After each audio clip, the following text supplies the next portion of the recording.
What's going on, guys? One love out to everybody.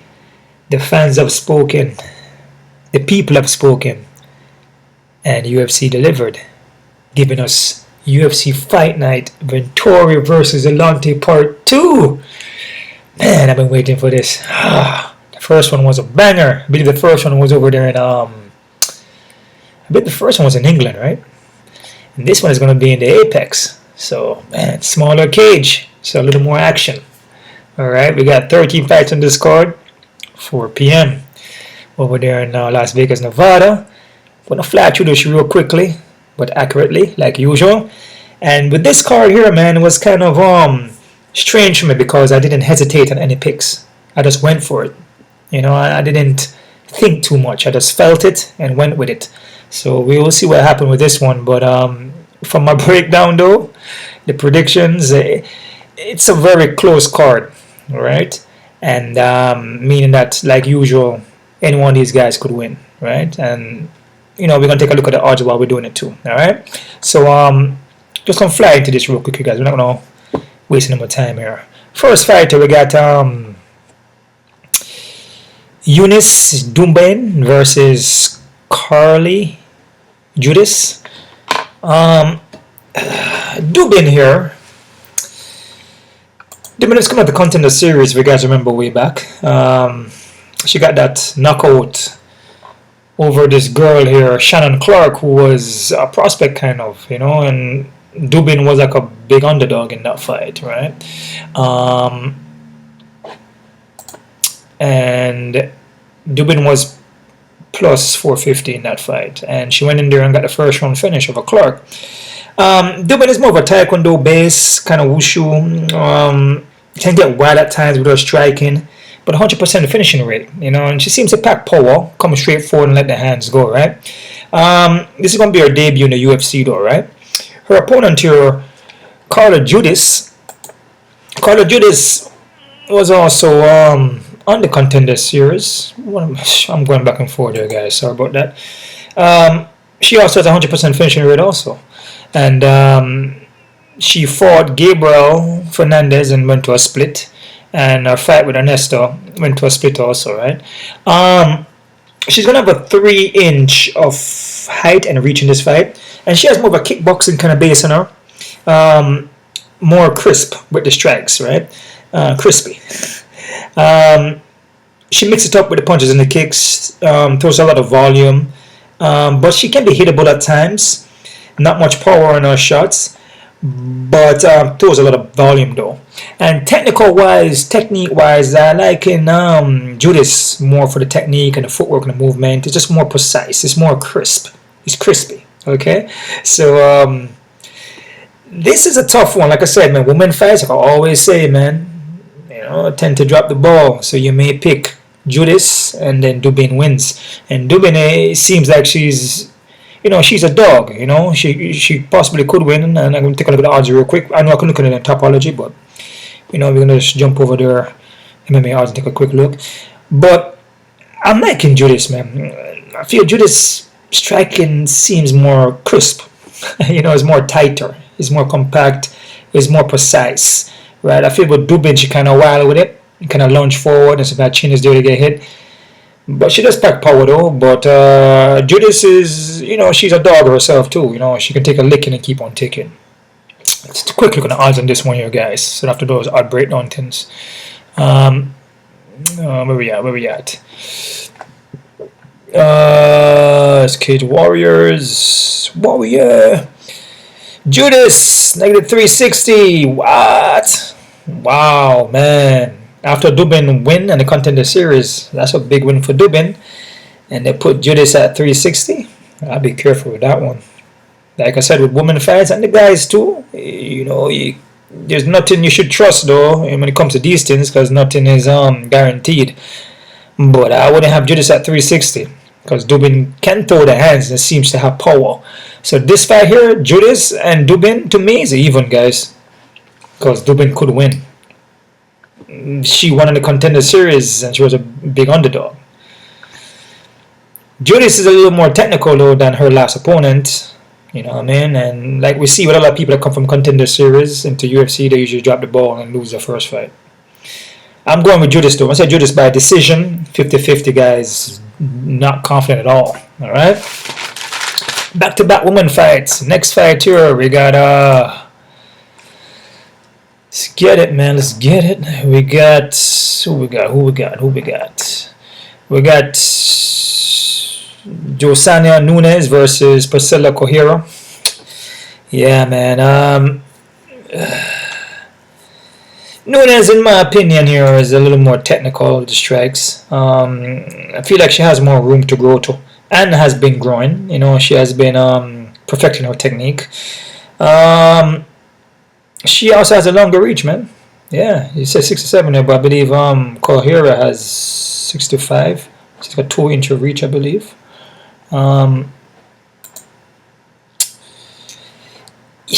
Yeah, she's 65.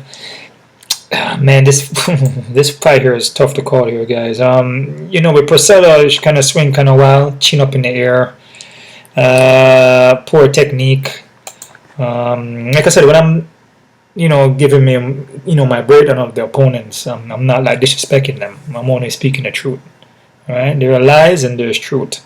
So I consider myself a truther. So even on my other channel, the Wayne Gitchy, I always speak the truth, man. You know what I'm saying? Even with a stutter. But yeah, I just feel like her technique is it's not that sharp, and her fight IQ is not that good either. But she does possess power though, and she will run forward and then put the hands on you and knock you down. And she can get submitted. This one is a heads or tails, guys. I mean, I could see where, you know, like Aurora, you know, she could win. I could see that, you know, probably more on a experienced thing. But man, bro, it's just it's difficult to pick her, you know, to win a fight, especially with Nunes. Nunes is not, you know, she's not that bad, you know. I feel her technique is better. I feel Nunes will even look for takedowns. I feel Nunes is just more well-rounded, you know, from my opinion. I'm going to go with Nunes, guys. 50-50. I'm going to say Nunes by decision. But again, women fight, like I said, heads or tail it, man, because it can go either way. Especially if you go to judges. You could see some split decision robberies all over it. Even the first fight on this card, too. Or majority of the fights. Because they'll be robbing these fights a lot more now, man. We see a lot more robberies, some serious robberies where it's you can tell straight up, you know what I'm saying, that the person win, like they won the fight. There's no way they should lose, and all of a sudden they lose by a split decision. Wow. So yeah, Nunes here. Let's see. Nunes is 185. So okay. So they're liking Nunes. Like I said, man, these women fights here, both of them is even. So, cause you know, Priscilla could come in here and just run forward and catch Nunes. Nunes never been finished, but Priscilla has, and you know, Priscilla pack power. So you run forward and throw the hand over hand and catch her and then knock out Nunes. It's possible. Anything is possible in this game, or you could just go to judges and Priscilla wins, just from being aggressive and just holding her against a cage and just, you know, kind of putting more of a physical strength on her, right? But again, Nunes could probably do the same thing to Priscilla and probably even get takedowns, because I feel Nunes is more well-rounded. So the odds in here is even, man, because you know, to be honest with you, you know, Priscilla could win, all right, as well as Nunes could win. So even fight for me. I don't agree with the odds. Let's move on. Nunes by decision. Next fight here, guys. Just flying through these real quick here, guys, but accurately. The people have spoke. Now we have Ventura versus Dolidze Part 2. All love, man. As long as there's some kind of fight cards, all love at the end of the day, man. These guys put the work in. Put the work in, then they deserve to be here, man, you know. So it's just entertainment at the end of the day. Alright, next fight here, we got André Lima versus Daniel Perez. This is actually a good fight here, man. This is actually a good matchup, actually. Lima is pretty skilled dude, man. He's well-rounded, heavy leg kicks, mix the punch with the kicks. Depending on his opponent, though, man, he will not throw as much and kind of slow down in the later rounds, right? He will also cheat a lot. So this is a dude that will grab onto the cage, like literally will hold onto the cage, man, hanging on it, you know, like he's trying to climb the fence or climb the cage, you know, to go over to the other side. So he literally will be climbing the cage, man. And you know, he will eye poke, you know, he'll kick you in the nuts. He will miss weights. I mean, if I mean, I know they say, you know, if you're not cheating, you're not winning. So this here is an example of it, I guess. If you're not cheating, you're not winning. Because this guy, every single fight, bro, poke, nut shot, fence grab him, and he seems to get away with it until he got bit. In one of the fights, he got bit, and then guess what? He won the fight for getting bit, and the guy named Igor got kicked out of the UFC. And the reason why the guy bit him because he was consistently grabbing the fence. Or grabbing the cage, I should say. Which is kind of like a fence, right? Fence grab. Yeah. Amazing, right? Amazing, man. It always happens like that, man. The guy that's cheating and being true.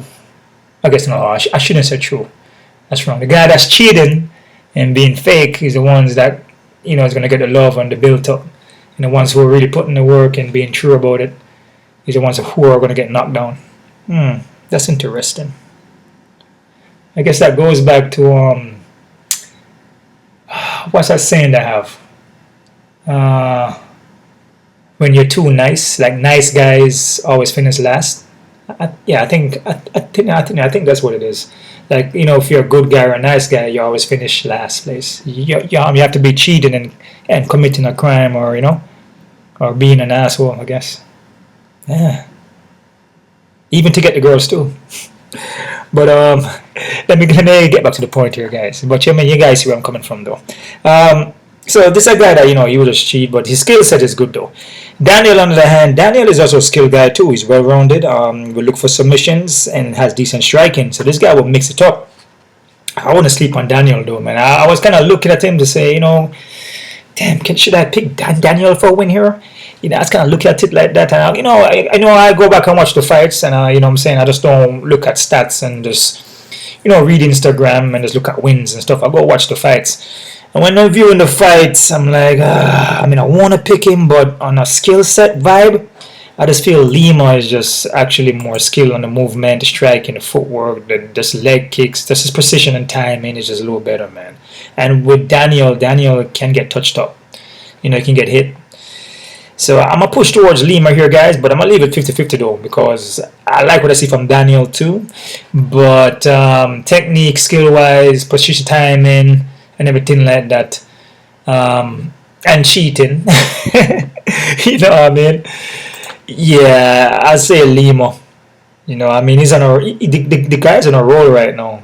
You know, cheating, bite. Guy got kicked out, he won, and this, you know, yeah, I mean, the guy's on a roll. So I would say Lima by decision, 50-50 though, and I'm not confident, guys. All right, let's take a quick look at the odds here. He's probably going to be a high in the odds. Yeah, Lima is 395, 420. Do I agree with that? Not really. I would have him so high because Daniel is a skilled guy. I like what I see from Daniel. I would have Lima as a slight favorite, maybe like 140, you know, 150, because I believe Daniel could upset this man. So I'll be careful with this one, guys. All right, but Lima by this decision, guys. Oops, next fight here we got Sam Hughes versus Stephanie Luciano. Sam Hughes is experienced, man. Even though a record, you know, is 9-6, she has that Hill record. You know what I mean?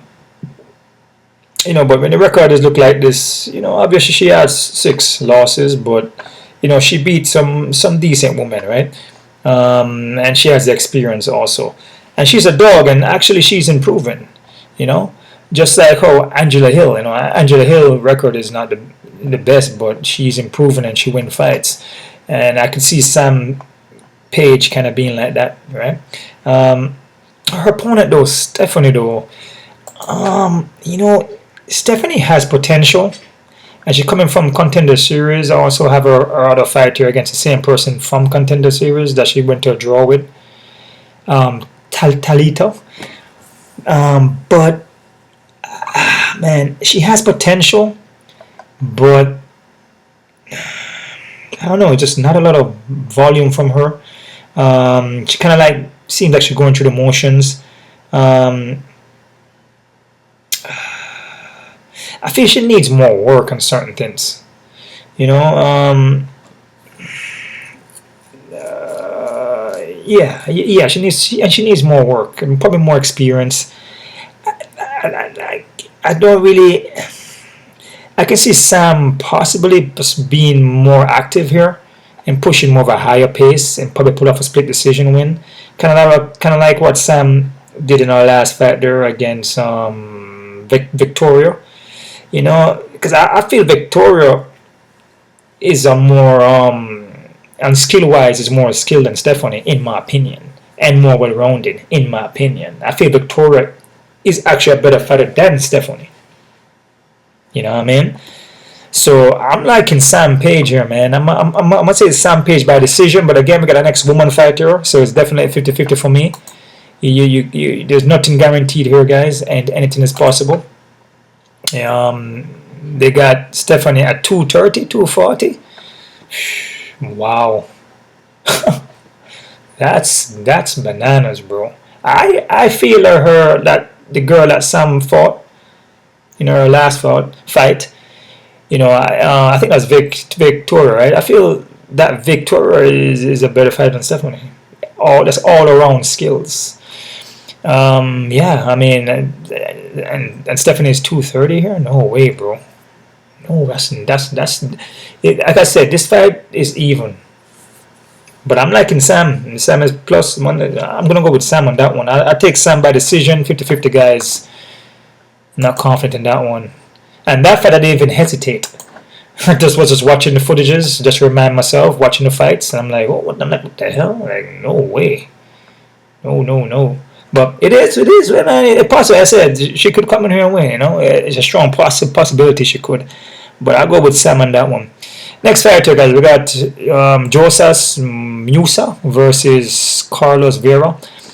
Josa here. Josa power. No, this guy's like a raw dude, man. Like, you know, walk you down. He can take damage. He's durable. You know, he even look for takedowns. He can get taken down though, but he's been working on it. I'll check out his Instagram. And also in his contender fight, he was defending takedowns and getting back up. Like, he doesn't accept it. You know, this is a guy where, you know, he keep training and got people pushing him. You know, got good people in his corner and trainers, you know. And I could see him going far. His opponent though, Carlos Vera, is more a dude that would look for submissions. One of them guys that like to be on the back. You know, so he just flopped his back, but he roll for knee, roll for ankles, heel hook. You know, I believe he trained with Ryan Hall. You guys remember Ryan Hall is? Ryan Hall was just known for rolling out there and grabbing your ankle or grabbing your knee.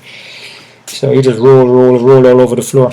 You know, he spends his time rolling around in the octagon, man, just to try to get you. But it works, and he pull off a lot of wins like that. So this guy's kind of similar because he trains with him, right? Thing about this though, man, when I see guys like to flop to the back and they just rely on getting submissions off the back, just not a good look for me, man. Because then you know you're gonna get hit, and when you start getting a hit, then all the submission goes out the door, right? So I'm gonna go with Musa here. I think I'm pronouncing that right. I'm gonna go with Musa or Musaso. Is it? I think I'm pronouncing that wrong. You know, hold on there. I'm gonna go with Musasa. Alright, I'm gonna go with Musasa, guys. I'm gonna say Musasa by KOTK in the first round, guys. There is a submission chance though by Vera. I mean, Musasa has never been sub before, so but there's still a possibility it could be the first time for him because Vera does have submission. You know, damn, 750, man. They're high on these guys, man. I mean, I did say though, you know, that the guy. You know, that he's a good prospect, and if you keep training and training the right people, you know, you can go far. So I mean, but there's still a submission chance by Figueiredo, dude, and he's coming from Contender Series, so you have to be careful with negative 750 and negative 800. I mean, you gotta be careful with that one, man. You know, but I like what I see from Musasa still, but at the same time, the odds are high because there's a submission chance from Carli Judice. All right, but I'll go Musasa KO TKO first round, guys. All right, let's keep rolling. Next fight here we got So Young Yu versus AJ Cunningham. You you will you know, look to grind, man. Look for takedowns. Look for the submissions. He will let the hands go. He will let the kicks go too. He mix it up. Right, so this guy is pretty well rounded dude here, man. I don't, you know, goes in there and he gets it done, right? His opponent here, AJ though. AJ is gonna have the 4-inch of height and a 6-inch of reach, which is massive. This guy here, he's pretty hittable, but it depends on who is fighting and the opponent. You know, they gave him Klein to fight, Ludovic Klein, but it was a short notice for him, right? Then his fight against Steven Nguyen was kind of back and forth until he got caught and knocked out in that fight, right? But he won out and he got a Justice Lamper's win, you know, then he gave him Klein, but that said a short notice. So he kind of got his way into the UFC by doing that. But the guy's a dog though, man, and he can throw and he can strike and he's a dog. You know, big reach and height advantage for you. I'm a slide with AJ for this one, guys. I'm a slide with AJ. Everything is based on the matchup and the opponent you're fighting. That's going to dictate the outcome, obviously. You know, if he's fighting Klein, who is super experienced and very, very technical, obviously he's going to get finished in that fight. All depends on the matchup. I feel the matchup with you and AJ, this favors more AJ to win. Height and reach, and AJ can hit. You know what I mean? So yeah, so I'm gonna go with AJ. I'm gonna say AJ by KO TKO, guys, in the first round. Next fight, we got Waldo Acosta versus Ryan Spann. Waldo, he's durable, pack power, but yeah, most in the regional, you know, in the UFC, he probably has one. Damn, you don't have any knockouts in the UFC. Well, actually, he has one by knockout against Lucas, which, you know, Lucas been pretty much knocked out by everybody, basically, right? Yeah, I mean, this guy wants to throw heavy. Sometimes he's kind of don't do much. He's just there, and then he does sprint at you. So he fights like in spurts. You know, end up brawling a lot, more overhands, kind of wild. He's starting to look for takedowns now, but no more. Ryan Spann though. Ryan Spann is super experienced. Ryan Spann is a skilled dude, man. And if you focus on what he's doing and take the training seriously, because he said that he doesn't really train. So if he trains seriously, this guy, he could be a contender. You know, the guy is a pretty good fighter. He's very well rounded. His submission game is nasty. His striking is not bad. The only thing though, he gasses out though. He gasses out a lot, and when he gasses out, then you can knock him on and finish him, right? So this is a fight where even though Acosta, you know, he just kind of wing punches, you know, it's just not much there, kind of fighting spurts. There's still that one overhand punch that can catch Ryan, right? Or Ryan gets tired, and then Acosta just looks real good. So I'm gonna go with Ryan Spann here, though, man. I'm gonna go Ryan Spann. I'm gonna say Ryan Spann by submission in the first round. I feel the experience, man, should go a long way, and you know, it does go a long way with some fighters, and just other fighters just they keep dropping the ball, man.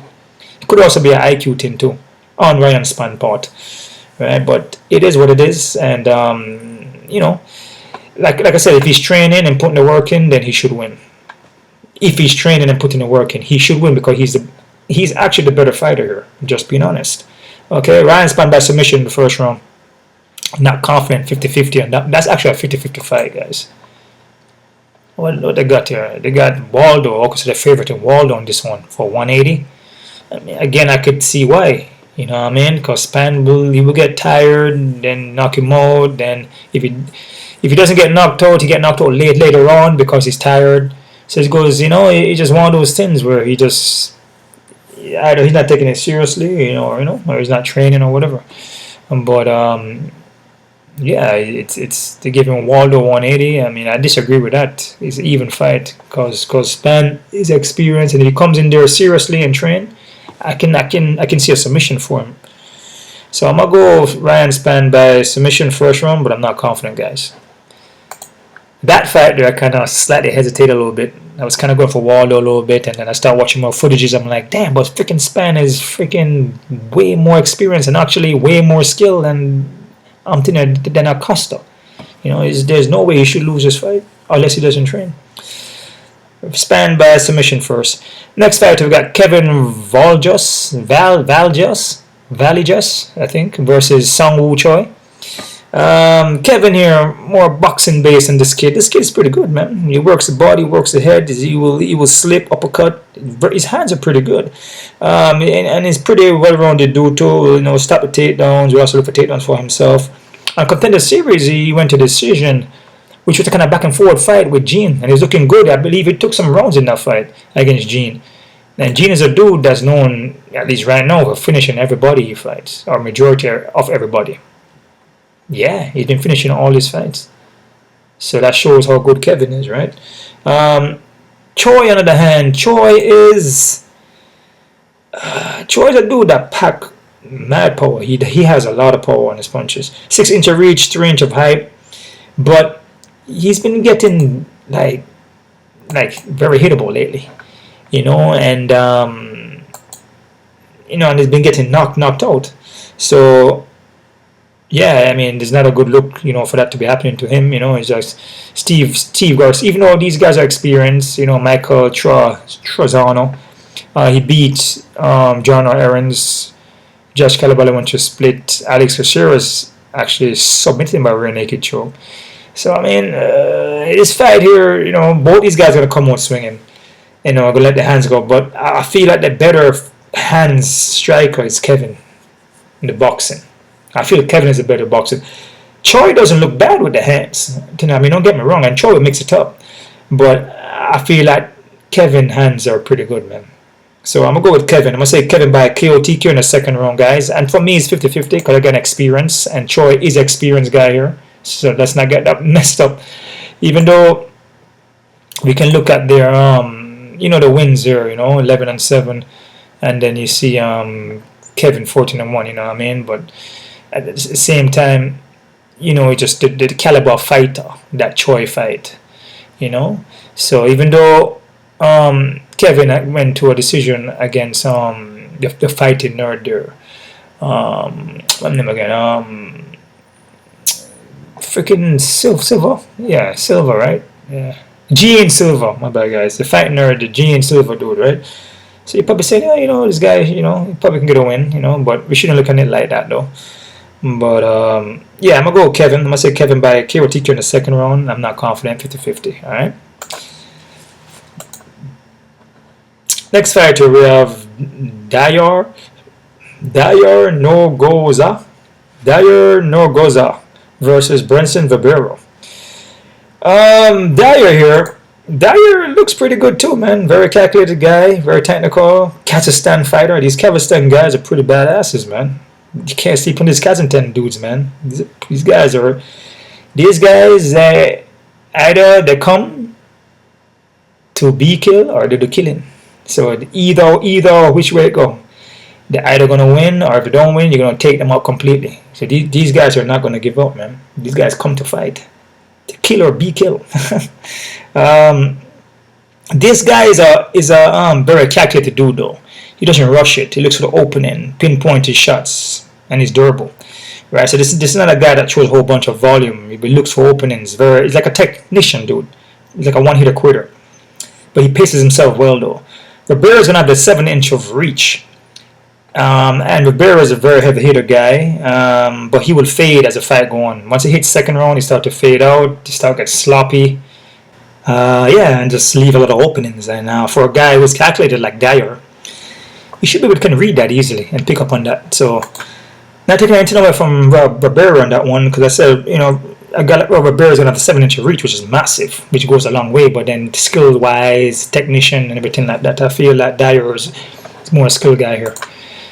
So I'll go with Diyar by KO TK in the first round, and the odds they're like Diyar's 375, 400. I disagree with that. I will have Diyar's favorite still, but I don't know 300 though, because again, upsets always happen, and we can see Ribeiro possibly even getting upset. Anything is possible, man. But I'll put Diyar maybe at 170, 160. But I wouldn't sleep on Ribeiro though, because with a guy that swings at Ribeiro, pack powers too in his hand, Diyar get caught, could get knocked out. But those Kazakhstan guys are pretty tough dudes though, man. So I'm gonna go with Diyar by KO TK in the first one, guys. All right. Next fight here, guys. We got Diamond Blackshear versus Cody Gibson. Diamond here, this guy has been improving, man. He's pretty well rounded, good ground game with a lot of submissions, especially a twister. This guy will pull off a submission, very quickly. And like I said, he's been improving. Very athletic kid, explosive, quick with the movement. His striking is not bad either. He mixed up very, very well. Cody, on the other hand, Cody is a pretty good fighter too. I would say Cody is more experienced. Cody is also well rounded with a wrestling base in him. Striking not bad. Will push a high pace, but will slow down in the later rounds, and can get submitted. So Cody's a guy that's known to be getting submitted. This is a tough one to pick, but I'm gonna give Damon a shot here. I'm gonna say Damon by submission in the second round, guys. All right, and I'm not confident in that one. To me, Damon and Cody's even. So, where's that fight at? Damon a 440. So they're liking Damon, all right, but that's high as hell though, because Cody is still a skill XP. Cody's a guy that got, he was in the UFC way back. I believe he's an Ultimate Fighter or one of the toughs, and it's way back in the days, and he lost and he got kicked out and he came back and everything like that. So he's a super veteran guy. That one is good, but at the same time, man, with a veteran, experienced guy, you still gotta be careful. I wouldn't be so high and high on Damon like that. I still give Damon favorite, but not at 440 though, guys. All right. So I'm gonna say, like I said, Damon by submission second round. All right. Next fight here, guys. We got Alexander Hernandez versus Kurt Holobaugh. Hernandez here, man. Hernandez is well-rounded, experience, wrestling base, but just been up and down, man, and wins, bro. Just up and down. So they lose 2 in a row. Just that's just how it is. After Daniel Cerrone loss, he just went down. He just went downhill. There's a guy that was winning, and then after the Daniel Cerrone, they gave him Daniel Cerrone too early, and Daniel Cerrone beat him up in that fight bad, man. Finishing with a head kick and punches. He was never the same after that. Yep. And the Francisco Trinaldo fight, he lost that. That was a robbery. And after that, it was just downhill, man. It's just been the same thing. It's a guy that he will be looking good in first round, then second round he slows down, and you can back him up. And once you start to let the hands go on him, he will just break under pressure. So, I mean, he's been looking a little better with that. He kind of control it better now, but it's still something that's embedded in him. It's like you can tell that it's still there, depending on the opponent that he's fighting. And he's not as durable. He's becoming more hittable, and like I say, he'll break under pressure. With Kurt Holobaugh here, I would say he's more well-rounded fighter here. And he's dangerous everywhere, man. This guy is dangerous under submission, dangerous with the striking. This guy will come forward and let the hands go, put pressure on you, and submit you or knock you out. I'm liking Kurt Holobaugh here, guys. I'm going to say Kurt Holobaugh by KO TK in the second round. I feel like Kurt can put that pressure on him, put the pressure on Hernandez and break him. Like I said, it all depends on the matchup and the person you're fighting that's going to do that to you. So I'm going to say Kurt by KO TKO in the second round, guys. So Kurt for the win there. Next fight here, co-main event, we got Elizeu Zaleski versus Elizeu Zaleski versus Diyar Nurgozhay. Oh, man. Zaleski, man. Capoeira. This guy's experienced, super experienced, veteran, well-rounded, good on the ground, BJJ black belt, striking is pretty good. A dog will keep coming forward.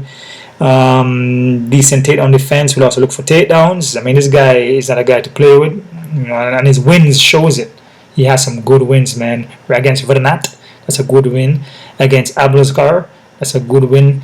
Against Bonot, Saint Denis, that's also a good win too, man. I mean, that's a guy. After he beat him here, he was going on a little winning streak there, right? Curtis Melenda, Sean Strickland, you know. So this is a guy that's a skilled veteran guy. You can't sleep on him. Now, Chetty on the other hand, Chetty's skill too wasn't. I believe it was in UFC way back though, and was it in UFC? I know he was in Bellator. No, he wasn't in UFC. He was in Bellator, and yeah, he made it to UFC, and he was looking good for a little while, and then he just started to lose. It happens, right? Just a caliber of fighters. So you move up fighting tougher guys, then it's going to get harder for you to win. It just competition is more resistant. Chetty gonna have a 7-inch reach, 4-inch of height. Skilled guy, athletic, technical, BJJ black belt also. But if you put a lot of pressure on him and just, you know, just don't hold back and just don't show no fear and just come forward and keep pushing, then you could break in, man. And I feel Zaleski can do that. But again, Chetty will counter strike here, especially his knees and his straights and elbows is nasty. And if you let him get off on you, he will get off. But then once he get off, he like see that it's not hurting you, and you keep coming forward. That's when you start to break. Because then you're not he in his mind is like, damn, I'm hitting this guy with everything, and he keep coming. And then he has nothing else left. And then that's when you break him down. So I'm gonna go with Zaleski. I'm gonna say Zaleski, more experience, more gritty. He fought Zaleski there fought Randy Brown, which was a close fight in my opinion, you know. Yeah, I mean, I could also see Zaleski even possibly getting a submission in this fight, but I'm gonna say Zaleski by decision, and it's 50-50, you know. This fight's an even fight, so quick look on the odds here. So we're working with Curtis Melender. Oh, CFFC. We're just talking about Curtis Melender too. He's fighting in CFFC. They got the Santos at 205. Okay, 195. I mean, I can see why, you know. But Chetty will break under pressure. You know, I feel that Zaleski has a dog in him that's gonna keep barking and keep coming forward. You know, he's not gonna back down or break. You have to basically finish him, you know. So he's not gonna like just give up. Not saying that Chetty gives up. It's just that's just how it is. It's a mental thing, and it depends on the matchup, you know. Yeah. So Zaleski by decision, guys. Now the fight that we've been waiting for: Marvin Vettori versus Ramon Delancey, Part 2. Damn. The fans speak. UFC listens, man, all the time, and then they surprise you with it, you know. Yeah, man, that's yep. The first fight was pretty good. I mean, from what I remember, from watching it, which I had to rewatch it again. Marvin got in trouble a lot of times in that first round, though. It looked like Ramon possibly could have finished him, but what I see from Ramon lately, that's not the same fighter that fought Marvin the first time. How he looked against Kevin Holland and Anthony Smith is just not the same, you know. At least from the first fight with Marvin, you know. He just doesn't look the same. Like against Marvin, he looks like a completely different fighter. He's throwing his techniques a little different. He's more technical. He has more. It just seems like, I don't know. It just seems like he trained extra hard for that fight. And I know these fights here, some of them were short notice too. The Kevin Holland fight was, I think, was short notice. Anthony Smith could be short notice too, you know. Or Anthony Smith was short notice. One of these guys were short notice. But yeah, man, I can see the same outcome though. Yeah, I just feel with Rahman, I just feel like from what I see from him against, you know, Kevin Holland, even though it wasn't much, and Anthony Smith, he just doesn't. I feel like he declined. You know, the performance against Marvin the first time, he looks like a completely different fighter. So I'm gonna stick with Marvin, because Marvin won the first fight by decision. So I'm gonna go with Marvin still. Alright. So Marvin by decision, guys. Quick look at the odds here, guys, what we're working with here. Marvin at 162. Yeah, you know, the guy won the first time. It's a 5-round fight. But the first time was a 3-run fight. So, yeah. So this time's a 5. I'm going to go with Marvin on this one. Marvin could gas out in this fight though, but Ramon usually gasses too. And like I said, I don't feel like he looks the same the first time they fought. You know, against when he fought like these other guys here, he just looks like it's like a total decline. You know, but I'm going with Marvin. Marvin by decision, guys.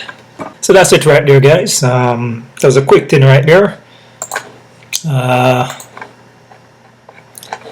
Yep, I'll leave all the picks down below. And don't forget to sign up for my Patreon account here for all the face-up prediction and prop plays. I don't think I mentioned that. Also hit the thumbs up button and subscribe to this channel. Very, very important. You know, the more subscribers, the better. The more thumbs up and stuff will help the algorithm, to help the channel to grow. And you can also donate to the PayPal account too, guys. Alright? One love out to everybody. Keep on kicking. And